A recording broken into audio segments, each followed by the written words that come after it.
Ben H a des choses à vous dire, Manu Katché. Oui, Manu Katché, ravi de pouvoir vous parler entre spécialistes, entre mélomanes, entre zikos, comme on dit, de musicien à musicien.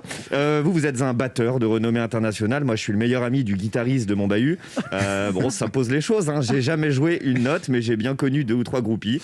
Ils étaient 5 dans le groupe. Le chanteur séduisait la plus jolie. Moi, je récupérais celle dont même le bassiste ne voulait pas. J'avais beau pas faire partie du groupe, à ma façon, je finissais quand même par jouer ma partition.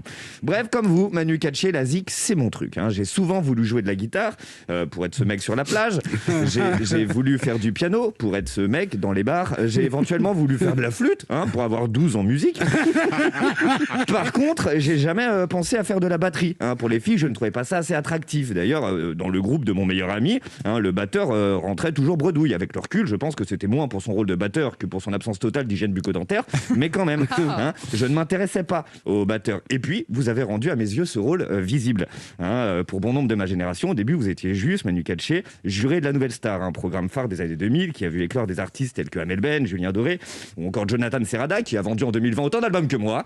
Quand je vous dis, Manu Katché, que je suis un vrai zikos.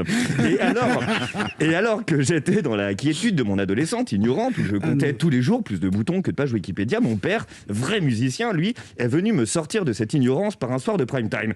Ça, c'est Manu Katché. Ça, c'est du très très lourd. Niveau batterie, c'est du très très lourd. C'est un des plus grands. Ouais, il a une voix de vieux hobbit. C'est un des plus grands. Il a dit non à Mick Jagger. Il a joué avec les plus grands. Ça, tu sais pas. Quand on n'est même pas foutu d'avoir 12 ans flûte, on connaît pas la vraie musique. Et donc, mon père, non, effectivement, n'a pas cette voix, mais il me montra alors des vieux concerts de son idole absolue, Joe Satriani.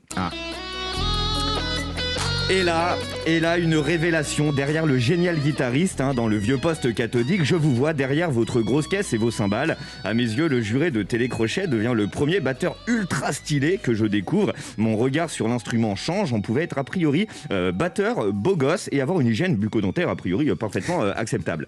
Bon, cependant, Manu Katché, tout comme la guitare et le piano, finalement, je ne suis pas allé au bout du projet. À croire que pour séduire, je me suffisais à moi-même.